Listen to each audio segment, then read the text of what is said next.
মাত্রই গতকালকে গাজীপুরে প্রকাশ্য দিবালোকে একজন সাংবাদিককে কুপিয়ে হত্যা করা হয়েছে। আবার একই দিনে আরেকটু দূরে কিছু দূর, সামান্য কিছু দূরে আরেকজন সাংবাদিককে পিটিয়ে পা ভেঙে দেওয়া হয়েছে।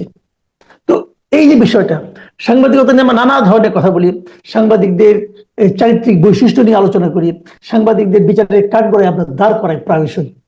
কিন্তু সাংবাদিকদের যে নিরাপত্তার যে ব্যাপারটা, এটা কি গুরুত্বপূর্ণ নয়? আপনি দেখুন গাজীপুরের এই ঘটনা, ও কিন্তু ওই ভদ্রলোক কিন্তু কিছুক্ষণ আগে একটা লাইভ করেছিলেন, সোশ্যাল মিডিয়া লাইভ, কিন্তু ওয়ান কাইন্ড অফ জার্নালিজম, উনি এই কাজটাই করেছিলেন। তার প্রতিফল কিন্তু ওনাকে সঙ্গে সঙ্গে পেতে হলো। মানুষ দাঁড়িয়ে দাঁড়িয়ে দেখলো, কেউ কিছু বললো না। আইন শৃঙ্খলা বাহিনী এরই মধ্যে শুনলাম কয়েকজনকে গ্রেফতার করেছে। তারাই প্রকৃত অপরাধী কিনা সেটাও জানি না। যদি অপরাধী হয়ও, তার বিরুদ্ধে কতদিন লাগবে? 5 মিনিটে একটা জীবন শেষ, একটা ফ্যামিলি শেষ। বিচার হতে 5 বছর 50 বছর লাগতে পারে। কি ভাবছেন আপনি এগুলো নিয়ে? আমি আলোচনা শুরু করতে চাই একটা রেফারেন্স দিয়ে। আমি একটা লেখা আপনাকে দেখাই। এই লেখাটা লিখেছেন জনাব নির্মল সেন। এই লেখাটা তিনি লিখেছিলেন হচ্ছে আপনার অনেক আগে, 1973 সালের আহ 1973 সালের মার্চ মাসের 16 তারিখ তিনি লেখাটা লিখেছিলেন। লেখাটার নাম ছিল আমি স্বাভাবিক মৃত্যুর গ্যারান্টি চাই। দেখেন, গতকাল যখন এই বীভৎস ঘটনাটা আমাদের সামনে উন্মোচিত হয়েছে, তখন আমার কাছে আমি আসলে অনেকক্ষণ কি বলে স্তব্ধ হয়েছিলাম আর কি। হ্যাঁ, যে আসলে এইভাবে একটা মানুষকে প্রকাশ্য দিবালোকে এবং ধরেন হাজার হাজার মানুষের মধ্যে এভাবে হত্যা করা যায়, মানে এটা আসলে আমি আমি নিতে পারছিলাম না। আর যদি আপনি সাংবাদিকদের কথা বলেন, দেখেন সাংবাদিকদের কাজই হচ্ছে আপনার অনিয়ম, দুর্নীতি, অপরাধকে আপনার জনসম্মুখে তুলে ধরা এবং যার মাধ্যমে আসলে তার বিচার বা হচ্ছে সেটাকে রোধ করা, এটা সাংবাদিকের দায়িত্ব। তো বর্তমান সময়ে সাংবাদিকরা আসলে যে কাজটা যেভাবে করছেন এবং এই কাজটা করতে যেভাবে তারা আপনার নিজের জীবনকে বিপন্ন করছেন, ঝুঁকির মধ্যে পড়ছেন, এটা তো ভয়াবহ, ভয়াবহ। আমি জানি, খুব স্পষ্ট করে বলতে পারি যে 5 আগস্টের পরে, 2024 সালের 5 আগস্টের পরে আমাদের জনজীবনে যে শৃঙ্খলা, আইন শৃঙ্খলা যে পরিস্থিতি, সেটা ভয়ঙ্কর রকমের অবনতি ঘটেছে। এটা আপনি আমি সবাই জানি। যদিও যেদিন এই সাংবাদিক খুন হয়েছেন সেদিন সকালবেলায় আমাদের সরকারের প্রেস যিনি সেক্রেটারি, তিনি বলেছেন যে না, আইন শৃঙ্খলা বাহিনীর কোনো অবনতি হয়নি, অবস্থার কোনো অবনতি হয়নি, পুলিশের স্ট্যাটিস্টিকে সব ঠিক আছে। মানে আসলে উনি ওনার দায়িত্ব পালন করেছেন, আমি ওনাকে দোষ দিই না। কিন্তু আইন শৃঙ্খলা পরিস্থিতির যে ভয়াবহ অবনতি ঘটেছে, আপনি বিশ্বাস করেন? এক মিনিট, আপনি ওনাকে দোষ দিচ্ছেন না কেন? আমি ওনাকে ওনার দায়িত্বটা কি একটা সরকারকে সবসময় ডিফেন্ড করা, নাকি প্রকৃত সত্যটাকে তুলে ধরা? না, আমি আসলে সত্যি কথা বলতে কি, ধরেন আমি একজন সামান্য শিক্ষক মানুষ, আমি আসলে ব্যক্তিগতভাবে কাউকে আক্রমণ করতে চাই না বা নাম নিতে চাই না আর কি। হ্যাঁ, ঠিক আছে, দেখেন, বলেন, সরি, বলেন আপনি। না না, ঠিক আছে, আপনি ঠিক বলেছেন যে আমি ধরেন ওই যে বললাম যে আমার শিক্ষকতার চরিত্র আমার আছে আর কি। উনি ওনার দায়িত্ব পালন করেছেন, কিন্তু বাস্তবতাটা কি? বাস্তবতাটা কিন্তু সবাই জানে যে এই ভদ্রলোক মিথ্যা কথা বলছেন। এই ভদ্রলোক যে দাবি করছেন, সেই দাবির সাথে বাস্তবতার কোনো সংশ্লেষ নাই। এবং আমি আপনাকে হলফ করে বলছি, ওনার পরিবার এবং যে ওনার যে এক্সটেন্ডেড পরিবার, তারাও জানে দেশের আইন শৃঙ্খলা পরিস্থিতির কি অবনতি হয়েছে, এটা সবাই জানে। কিন্তু দেখেন, এই আইন শৃঙ্খলা রক্ষাকারী বাহিনীর মনোবল ফেরানো, আইন শৃঙ্খলা রক্ষা করার দায়িত্ব তো তাদের। তারা বিভিন্ন ক্ষেত্রে কেমন ভাব করেন জানেন? যে আমরা তো কিছু করি নাই, আমরা তো কিছু ঠেকাইতে পারি নাই, আমরা তো যে হত্যা করি নাই। ধরেন মানুষের নিরাপত্তা দেয়া, জান মাল কর্ম এবং সবকিছু নিরাপত্তা দেওয়া যে ওনার দায়িত্ব, এটা ওনারা উপলব্ধি করেন না। ওনারা খালি বড় বড় লেকচার মারেন আর বলতে চান আমি তো কিছু করি নাই, আমরা তো কিছু করি নাই। যেমন আজকে আমি ছোট্ট উদাহরণ দিই, আজকে সন্ধ্যার সময় একটা প্রেস উইং থেকে একটা বিবৃতি দেওয়া হয়েছে যে সরকার হচ্ছে আপনার সাংবাদিকতার স্বাধীনতা বা মর্যাদা রক্ষার জন্য খুব ভালো কাজ করছে এবং তারা বদ্ধপরিকর, তারা কিছু করেনি। কিন্তু তাদের চোখের সামনে যে অপরাধ হচ্ছে, তাদের চোখের সামনে সাংবাদিকদের চাকরিচ্যুতি করা হচ্ছে, পত্রিকা অফিস দখল হচ্ছে, জনকণ্ঠ দখল হলো, দীপ্ত টিভির নিউজ বন্ধ হয়ে গেল, এগুলো যে বন্ধ করা আমাদের দায়িত্ব, সেই দায়িত্বের বেলায় তারা ঠনঠনা এবং সেই দায়িত্বের বেলায় তারা কিচ্ছু করে না এবং বলে কি না, আমরা তো করিনি ভাই, আমরা তো এদের প্রতি শ্রদ্ধাশীল, আমরা আমরা হচ্ছে সাংবাদিকতার স্বাধীনতার প্রতি হচ্ছে অকুণ্ঠ সমর্থন দিয়ে যাচ্ছে। আপনার সমর্থন এনাফ নয়। যে অপরাধের শিকার হচ্ছে সাংবাদিকরা, সমস্যার শিকার হচ্ছে সাংবাদিকরা, তাদের বিরুদ্ধে ব্যবস্থা নেওয়া আপনার দায়িত্ব। এই যে এত সাংবাদিক নিগৃহীত হয়েছে, এত সাংবাদিক মব ভায়োলেন্সের শিকার হয়েছে, এত সাংবাদিক চাকরিচ্যুত হয়েছে, কয়জন সাংবাদিককে আপনারা চাকরি পুনর্বহালের জন্য ব্যবস্থা নিয়েছেন? দেখাতে পারবেন?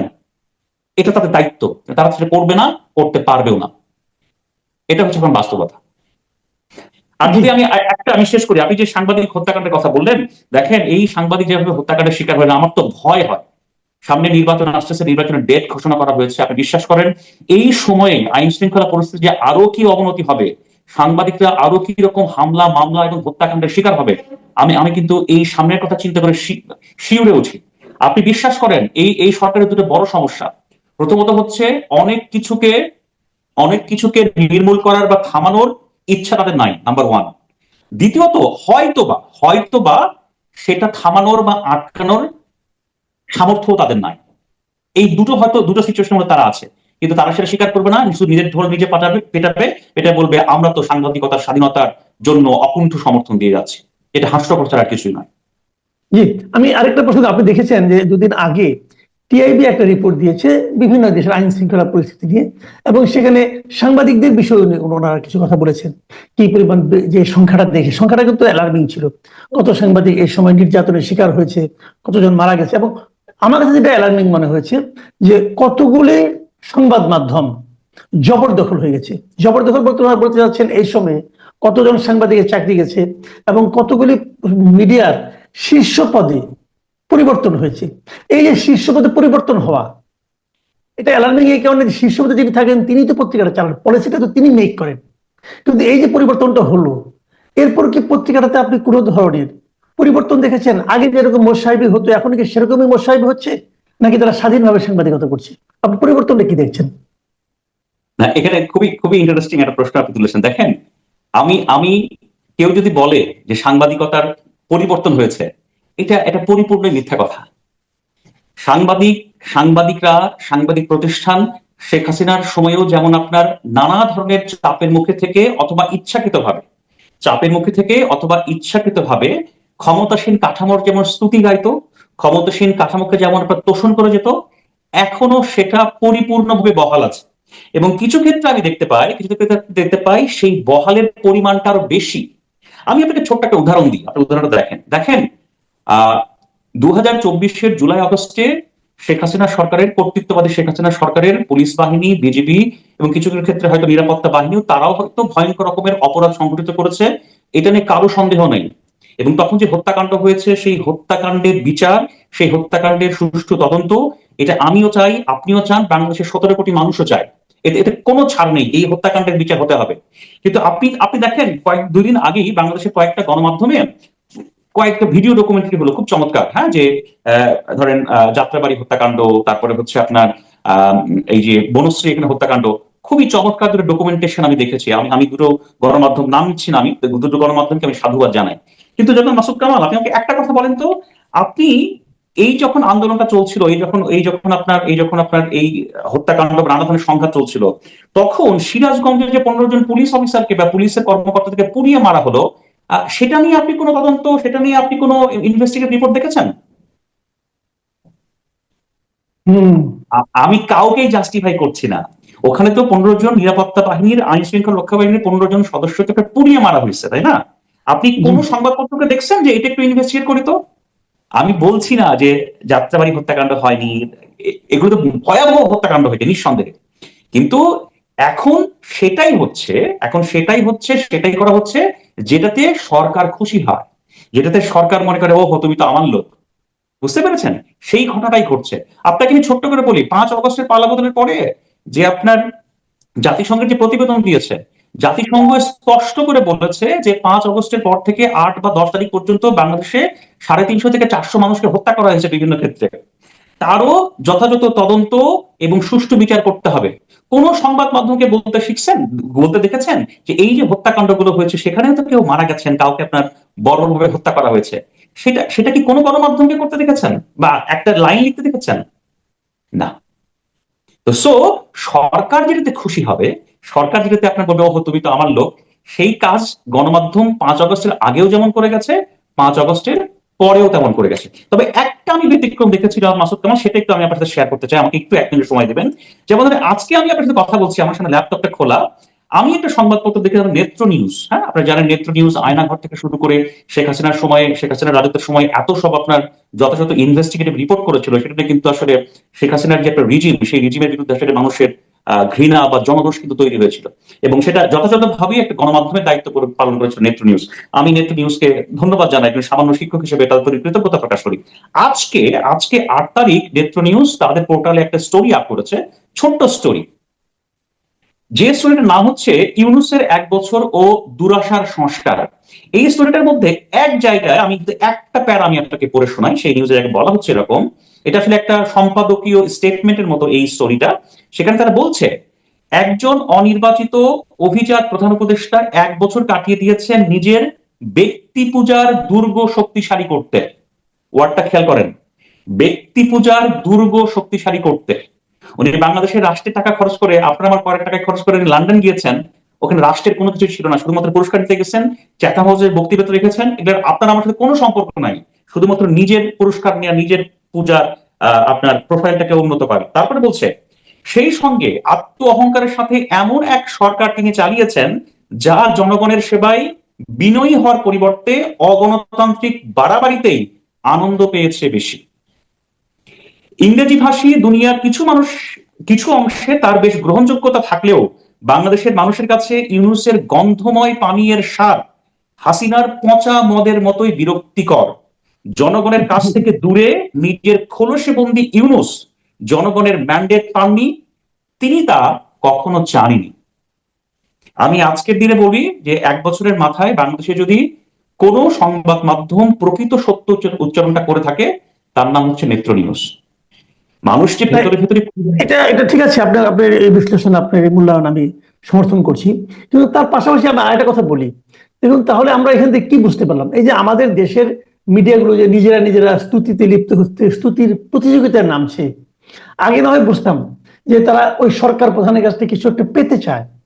এখন আমার প্রশ্ন দুটো, একটা হলো এরা কি পেতে চায়, আর 2 নম্বর প্রশ্নটা হলো, এটা কি সেই সাংবাদিকরা করছে, নাকি সেই মিডিয়ার মালিকরা সাংবাদিকদের এই ধরনের স্তুতি করাতে বাধ্য করছে?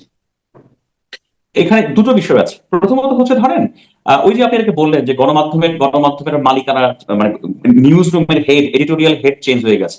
এডিটোরিয়াল হেড যখন চেঞ্জ হয়ে গেছে অনেক গণমাধ্যমের, চেঞ্জ হয়ে যাওয়ার পরে যারা দায়িত্বে আছে এখন, তারা বেশিরভাগ ক্ষেত্রে আসলে এই সরকারকে বা এই কাঠামোকে তুষ্ট রাখতে চায়, খুশি রাখতে চায়। এটা আমার কাছে প্রাথমিক ধারণা। আর নাম্বার 2 হচ্ছে, আমাদের দেশের গণমাধ্যমের একটা গুরুতর ত্রুটি আছে, সেটা আমি আপনাকে বলে দিই আজকে, এটা খেয়াল করে দেখবেন। বাংলাদেশের টপ র্যাঙ্কের, যদি এ গ্রেডের কিছু গণমাধ্যম আছে, সেই গণমাধ্যমগুলো একটা চরিত্র আছে, তারা হচ্ছে নিজের ঢোলটা এত বেশি পেটায়। যেমন আমি আপনাকে বলে নাম ছি না, শুধু সম্মানের খাতিরে, এই 5 অগস্ট 2025 অর্থাৎ 1 বছর পূর্তি উপলক্ষে বাংলাদেশের একটা গণমাধ্যম, একটা টেলিভিশন আপনার এমন লেভেলের, এমন পর্যায়ের আপনার সারাদিন কাভারেজ করেছে, মনে হয়েছে যে 5 অগস্টের অভ্যুত্থানের বা পালাবদলের প্রধান আপনার অ্যাক্টর ছিল হচ্ছে এই গণমাধ্যম। মানে আমরাই করেছি, আমরাই ছিলাম, আমরাই প্রাণ দিয়েছি, আমরাই আন্দোলন করেছি, হ্যাঁ, আমরাই জনগণের পাশে ছিলাম। আপনি গণমাধ্যম দেখলে পাগল হয়ে যাবেন, মনে হচ্ছে যে তাদের কোনো সেন্স নাই যে কি করা যায় কি করা যায় না, মানে তারাই সবকিছু করেছে। সেটা আপনার সরকারের চাওয়ার সাথে অ্যালাইন্ড। এই অ্যালাইনটা তারা নিজেরাও করছেন কিছু, আর সরকারের চাওয়া তো আছেই, সরকারকে কে আপনার বিরক্ত করতে চায়। আমি ছোট্ট করে আপনাকে শুধু একটা বলি, জর্জ অরওয়েলের একটা কথা আছে, সেই যে আপনার ডিস্টোপিয়ান নোভেল 1984 যিনি লিখেছেন, আপনি জানেন সাংবাদিকতা নিয়ে তার অনেক বড় কাজ আছে। তো সেই ভদ্রকে স্পষ্ট করে বলছেন যে সাংবাদিকতা হচ্ছে সেটাই, যেটা হচ্ছে আপনার কোন অথরিটি, কোন কর্তৃপক্ষ, কোন বাহিনী কেউ না কেউ আপনার চাপিয়ে রাখতে চায়, কিন্তু সাংবাদিক সেটা খুঁজে বের করে। আর বাকিটা পৃথিবী, নট অনলি বাংলাদেশ, পৃথিবীর গণমাধ্যম যা করে সেটা হচ্ছে পিআর, তাকে বলা হয় আপনার জনসংযোগ। আমি তো দেখি বাংলাদেশের গণমাধ্যম এখন যেমন জনসংযোগ করছে, শেখ হাসিনার সময়ও একই জনসংযোগ করেছে, তবে আমার দৃষ্টিতে এখনকার জনসংযোগটা খুবই দৃষ্টিকটু। কারণ আপনি আমি 5 অগস্টের পরে একটা গুণগত পরিবর্তন কামনা করতেছিলাম। এই যে ছেলে মেয়েগুলো এত প্রাণ দিয়েছে, এই যে ছেলে মেয়েগুলো এত ত্যাগ করেছে, এই এই তৈলবাজি দেখার জন্য তো নয়। জি, আচ্ছা, আমি আরেকটা কথা বলতে যাচ্ছি। এটা এটা এটা একটা হয়তো অনেকের কাছে ক্ষুদ্র বিষয় মনে হবে, কিন্তু আমার কাছে এটা খুব গুরুত্বপূর্ণ মনে হয়েছে।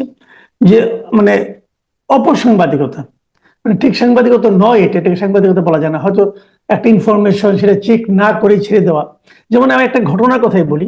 5 তারিখে এনসিপির 5 জন ছেলে মেয়ে ওরা কক্সবাজার গেল।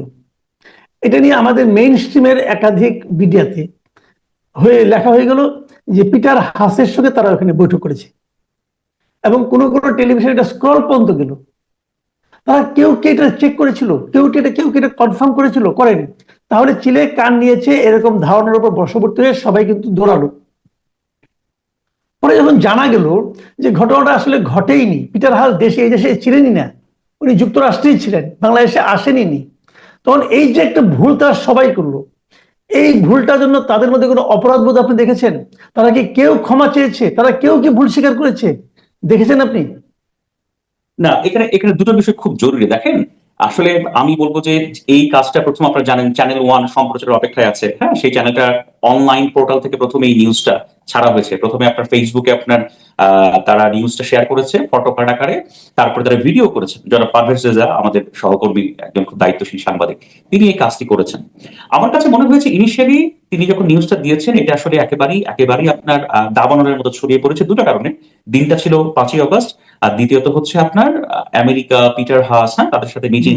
এটা একটা খুব বড় ধরনের সংশ্লেষ ছিল আপনার পাবলিক ইন্টারেস্টের সাথে, সেটা ছড়িয়ে পড়েছে, গণমাধ্যম আপনার ভুল ভ্রান্তি করেছে আর কি। হ্যাঁ, এখানে দুটো জিনিস ভুল হয়েছে। আমার কাছে মনে হয়েছে যে এই নিউজটা খুব সম্ভবত কারো তরফ থেকে চ্যানেল ওয়ানকে সরবরাহ করা, মানে খাওয়ানো নিউজ।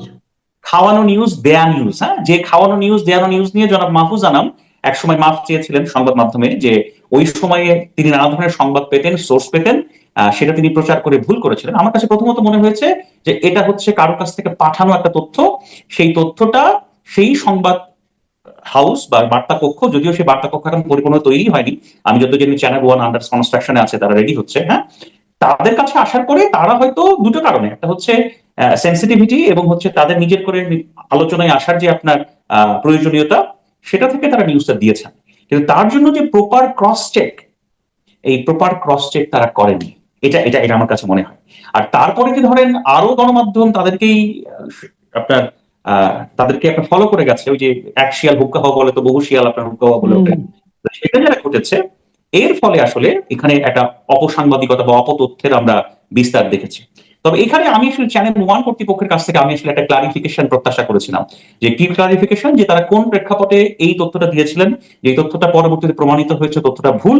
দ্বিতীয়ত হচ্ছে এই তথ্যের মধ্যে যে আংশিক ভুল ছিল, অর্থাৎ এনসিপির নেতারা সেখানে গেছেন, সেটা ঠিক আছে, কিন্তু বড় একটা অংশ আপনার মার্কিন সাবেক রাষ্ট্রদূত পিটার ডি হাস সেখানে ছিলেন না। এই তথ্যটা যে তারা ভুল দিয়েছেন, এটা তাদের স্বীকার করা প্রয়োজন ছিল, এবং আরো ভালো হতো এবং তারা যদি পাঠকদের কাছে, দর্শকদের কাছে দুঃখ প্রকাশ করতো। কিন্তু বোঝেন বাংলাদেশের সংস্কৃতি সেটা তো অনেক সময় ঘটে না, এটা ঘটেনি। জি, অনেক ধন্যবাদ। অনেক ধন্যবাদ আপনাকে। আপনি অনেকগুলি বিষয়কে মানে বেশ ডিপে যে গভীরে যে আলোচনা করলেন, আমার মনে হয় আমাদের দর্শকরা এটাকে কিভাবে নেবেন আমরা ওনাদের কাছে জানতে পারবো। প্রিয় দর্শক, আপনারা শুনলেন রাহাত মিনহাজের বিশ্লেষণ আমাদের গণমাধ্যম নিয়ে, সেই সঙ্গে আমাদের সরকারের যে পারফরমেন্স, সেই পারফরমেন্স নিয়ে ওনার বক্তব্য। আপনাদের কেমন লাগলো জানাবেন। আগামীতে আবার কথা হবে। আল্লাহ হাফিজ।